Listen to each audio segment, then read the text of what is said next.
জয়গুরু বন্ধুরা, আমার channel beauties কিচেনে আপনাদের সবাইকে স্বাগত। আজকে আমি আপনারা রান্না করে দেখাবো লাউ শাক দিয়ে চচ্চড়ি। এই যে লাউ শাক দেখুন, আমি কেটে বেছে রেখেছি ধুয়ে। আমি মাছ মাখানো হলুদের গামলে রেখেছি, তাই হলুদ হয়ে গেছে। আমি পাতলা পাতলা করে আলু কেটে রেখেছি। এই যে এইভাবে পাতলা পাতলা করে আলু কেটে দেবেন। কেটে ধুয়ে বেছে রেখেছি। আমি কড়াতে তেল বসিয়ে দিয়েছি, দিয়ে দেবো জিরে ফোড়ন। জিরেটা একটু লাল হবে, আমি সবজিটা ঢেলে দেবো। লাল হয়েছে, এবার আমি সবজি ঢেলে দেবো। সবজি দিয়ে দিয়েছি। এবার আমি দিয়ে দেবো লবণ, হলুদ দিয়ে দেবো, একটু লবণ দিয়ে দেবো, হলুদ। এবার একটু নেড়ে চেড়ে আমি এটা ঢেকে দেবো। সামান্য একটু জল দেবো, কারণ এখন টানের সময় তো লাউ শাকে একটা জল নেই। এই দেখুন শুকনো শুকনো লাউ শাক, তাই একটু জল দেবো। জল দিয়ে ঢেকে দেবো। সামান্য পরিমাণে জল দেবো, দেখুন। এবার এটা ঢেকে দেবো। দেখুন সিদ্ধ হয়ে গেছে।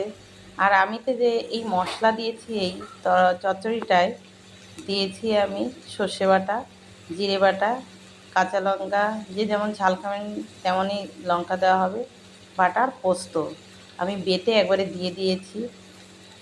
সেটা দেখাতে আমি ভুলে গেছি, তো তার জন্য সরি, মনে পড়ে গেছে। ওটা একটু জল দিয়ে গুলে সুন্দর করে, এই আমি জলে গুলে এর ভিতরে দিয়ে দিয়েছিলাম। দিয়ে দেখুন একটু নরম নরম একটু ভাব থাকবে। আর একটু চিনি দিয়ে দেবে। চিনিটা আমি দেইনি, কিন্তু মশলাটা দেয়া হয়ে গেছে।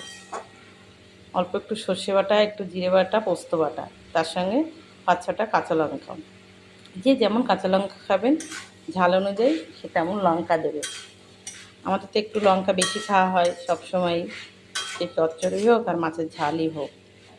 তো আমি দিয়ে দেবো একটু চিনি। এই যে সামান্য চিনি দিয়ে দিচ্ছি। এবার নেড়ে চেড়ে